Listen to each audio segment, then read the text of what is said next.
For over a decade, the Princess of Wales has attended official events wearing a wide-ranging collection of royal jewels, though she may be better known for her large collection of earrings and the two main glittering tiaras she wore for state occasions. A lesser explored aspect of her jewelry box is her collection of brooches. Though they are worn rarely, the princess has important brooches at her disposal. Many of them were loaned to her by Queen Elizabeth, her mother-in-law, Diana, and at least one is a new acquisition. Well-known royal fashionista Catherine took her St. David's Day ensemble to the next level on Wednesday by adding a pretty unusual accessory to her look. The princess has rarely worn a get-up that we didn't instantly fall in love with, and her red coat, black pant, and black fascinator outfit didn't disappoint. The mother of three was spotted with a leek pin to her blazer. This wasn't the only notable piece she donned for the parade. It notes that the soldiers wear the leek in memory of St. David's leadership when the Welsh battled the Saxons. Even though she did make the unusual choice to use the double-breasted crimson jacket as an opportunity to double up on the leeks, we still give it a 10 out of 10. The piece was designed for the late Queen by jewelers funded by the Regimental Guardsmen in 1960. It was obviously a treasured gift, because she wore it again and again the decades that follow. The most historic approach worn by Catherine is a large pearl and diamond creation dating back to the early 19th century and is known as the Duchess of Cambridge brooch.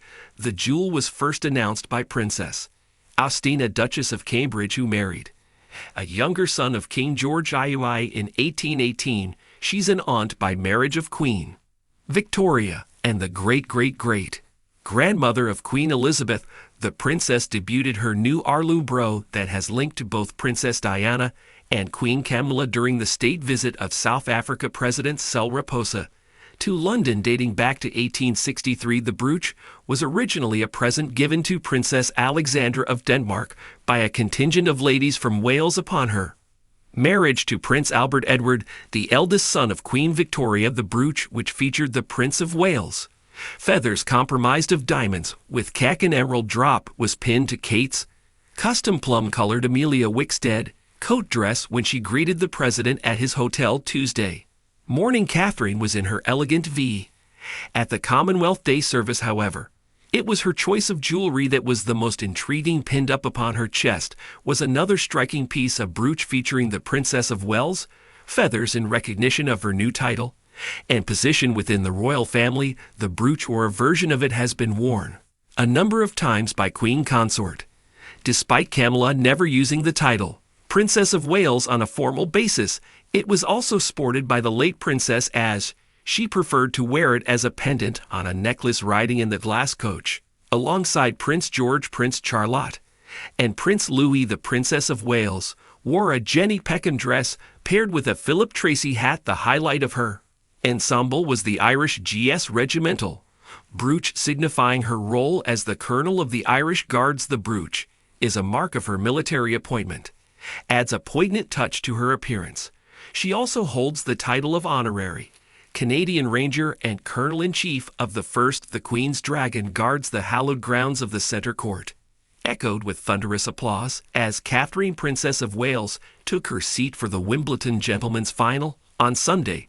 But pinned to Catherine's stunning Sophia Garrett was a prestigious brooch which only an elite few are entitled to wear. The committee bow is gifted to the patron of All England Lawn Tennis Club, a role that the Princess of Wales has performed since 2016 when she took it over from the late Queen Elizabeth. In the years since, she has worn the piece at each of her Wimbledon appearances with its purple and green colors. The ribbon matches the best of British styling in London Guard Slam tournament. Indeed, Middleton's pin honors her position in upper ends of the world. That captured the hearts of many. Princess Catherine dazzled fans when she and Prince William attended a date night at the iconic Empire Music Hall in Belfast, Northern Ireland. This memorable outing saw the couple attending a special event where they embraced the vibrant culture of Northern Ireland while also sharing a few rare, intimate gestures that gave Vance a heartwarming glimpse into their deep bond. Catherine's sparkling dress and the couple's loving glances made this appearance one to remember throughout the evening. William and Catherine's Affectionate interactions were on full display, offering a glimpse into their close relationship. As they entered the venue, William was seen placing a gentle hand at Catherine's lower back, guiding her with a tender protective gesture. In response, Catherine glanced back at him with a warm smile that conveyed the ease and joy they share in each other's company. The couple's unspoken connection was palpable, and their loving gestures set a relaxed, happy tone for the evening. During the night, Catherine and William continued to exchange smile and affectionate looks, their chemistry evident even amidst a crowded hall. At one point, Catherine leaned in to whisper something to William, and he responded with a soft chuckle, placing his hand on her waist as they shared a private moment. These center actions, simple yet deeply personal, captivated fans who took to social media to express her admiration for the couple's genuine connection. The relaxed, joyful energy between the two added a warmth to the night that was infectious, and their happiness radiated through the crowd. This romantic night out, filled with sesame and small affectionate gestures, resonated with royal fans who have always appreciated the authentic bond that William and Catherine share. The evening at the Empire Music Hall not only highlighted the couple's public duties, but also reminded fans of the enduring love they've witnessed between the two since for university days. Arriving at the Empire Music Hall, Catherine looked stunning in a shimmering, metallic blue midi dress de forme fitting outfit adorned with glistenings. Queens highlighted her graceful silhouette and reflected the festive atmosphere of the evening. The soft, sparkling fabric was complemented by her signature wavy hair, neatly styled and cascading over her shoulders, adding a touch of elegance to her ensemble. She completed the look with a classic pair of nude heels, letting the dress texture and color shine as a focal point. Her choice of minimalistic accessories, a simple clutch and subtle jewelry, underscored her timeless sense of style, which had fan and fashion enthusiasts like admiring her effortless glamour. Fast forward to 2024, that Catherine continues to inspire now with a new chapter in her journey. Recently, she announced the completion of her chemotherapy in September, a significant milestone that has drawn immense support from admirers across the globe. Catherine's resilience and grace throughout her treatment have only deepened her connection with the public. Fans are eagerly awaiting her appearance at upcoming events later this year, hopeful to see her once again radiate the strength and elegance that have defined her public life. Her choices, always emblematic of her current face, are anticipated to reflect the fortitude and optimism she's shown over recent months as Catherine prepares for future engagements. Many remembered the 2019 evening at the Empire Music Hall as a moment that captured her beauty, grace, and the love she shares with William. Their affectionate connection and shared laughter that night left an indelible impression of those who witness it. Now, as Catherine returns to public life, her fans look forward to seeing her resilience and luminous spirit shine once again, confident that she will as always bring both poise and heart to every appearance. Provides rare insight into the royal family as he reveals sweet Princess Kate moment. Mike Tyndall, husband of King Charles's niece Zara, has shared an insight into what the royal family are like in private. The former England rugby international described the royals as a very close family who loved each other dearly in his book, The Good, the Bad, and the Rugby Unleashed, co-written with co-hosts James Haskell and Alex Payne. Released today, he described watching TV with the late Queen Elizabeth and picnic lunches with the royal family. Mike said, "Zara and I would often watch the racing with her on TV, as I'm sure lots of people reading this have done with their grr." Hello viewers, please remember to subscribe and click on the notifications bell icon so you will be notified whenever we upload new cookies about the British royal family. Lunches were also relaxed, especially up in Scotland, where lunch would often be heading out into the open space of the Scottish Highlands for a picnic. There's a great picture of my daughter Mia sitting with the Duke of Edinburgh that captures exactly what those afternoons were like. Members of a very close family who loved each other dearly, spending precious time together. Mike shared the treasured photo on Instagram the day before Prince Philip's funeral in April 2021. The caption read, "It's been a very sad week, but it has given us time to reflect on great memories and stories, both personal and shared." The photo, taken by Prince William shows the former Duke of Edinburgh sitting outside a log cabin with Mick and Dara's eldest daughter Mia. Now 10, the photo taken by Princess Kate shows the former Duke of Edinburgh sitting outside a log cabin with Mike and Dara's eldest daughter Mia. Now 10, he added that the public's perception of Queen Elizabeth II's life wasn't like an episode of The Abbey with meals on long tables and everyone dressed in their finery every night. Mike also said, "I'm sometimes asked if the late Queen did informality like normal people, and the answer to that is yes." Mike proposed to Zara Tindall in 2010 and married into the royal family a year later. Mick was introduced to Zara by Prince Harry in Australia after winning the 2003 Rugby Union World Cup with England. In the new book, he described the transition into royal life as simple. "Really," he said, "believe it or not, marrying into the royal family was pretty easy for me. They were always nice to me, and I was always nice to them." Mike was introduced to Zara by Prince Harry in Australia after winning the 2003 Rugby Union World Cup with England. The sporty couple have 3 children, Mia 10, Lena 6, and Lucas 3. Mike Tindall brutal assessment of Prince Harry after snubbing him at royal event. Mike Tindall reportedly had a sharp one-word comment for Prince Harry after he was perceived to have snubbed him at a significant royal event. Prince Harry and Meghan Markle, who relocated to Montecito, California in 2020, stepped down from their roles as working royals in the same year. However, they returned to the UK to mark Queen Elizabeth II's Platinum Jubilee. It was during the Platinum Party at Buckingham Palace in June 2022 that Mike allegedly made a biting remark about the Duke of Sussex. Despite most of the royal family attending the party, Harry was noticeably absent following the celebration. Mike, who turns 46 today, Friday, October 18th, is said to have described Harry's behavior as that of a while Harry and Meghan were present at the service of Thanksgiving at St. Paul's Cathedral, they were largely missing from the Jubilee festivities. Mike's wife Zara Tindall, granddaughter of the late Queen Elizabeth, was spotted the event. However, Harry reportedly either sat with the Earl of Snowdon or remained quiet throughout. Body language expert Judy James suggests that Mike snubbed Harry at the event, engaging with other guests upon leaving.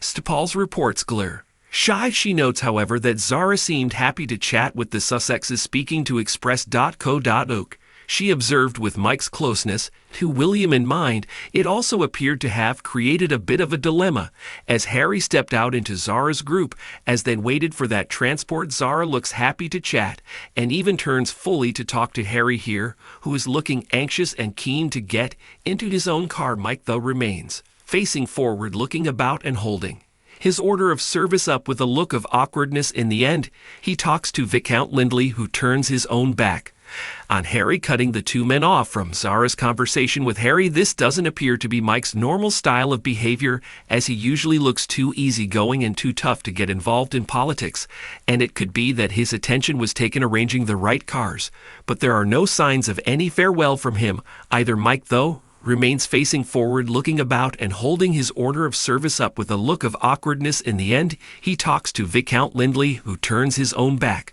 on Harry, cutting the 2 men off from Zara's conversation with Harry. This doesn't appear to be Mike's normal style of behavior, as he usually looks too easygoing and too tough to get involved in politics, and it could be that his attention was taken arranging the right cars, but there are no signs of any farewell from him either. Harry and Meghan be a holiday home in Europe after Charles asked them to give up their British base after being evicted from their Windsor residence, Frogmore Cottage, by King Charles. Prince Harry and Meghan Markle have secured a new property in Portugal. The couple, who are primarily based in California, now have a European home, allowing them to maintain connections across the Atlantic despite stepping back from royal duties. The Sussexes are not the only royals with ties to Portugal. Prince Harry's cousin, Princess Eugenie, and her husband Jack Brooksbank also own property in the country. Their home is located at the Costa Terra Golf and Ocean Club, a luxurious development by the sea in Mides, just south of Liz. Brooksbank, who works in marketing and sales for Costa Terra, spends time between Portugal and London with Eugene and their 2 children. Acquiring a home in Portugal could also provide Harry and Meghan with a golden visa, granting them visa-free access to the Schengen area in Europe. This would be particularly beneficial for Meghan, a U.S. citizen who initially planned to apply for British citizenship after the couple's engagement in 2017. However, after their decision to leave the UK in March 2020, those plans were abandoned. The couple's connections to Portugal grew following a reported visit to Costa Terra after attending the Invictus Games in Germany. The Sussexes enjoyed a discreet 3-night stay near Mides, where they had previously been hosted by Eugene and Brooksbank.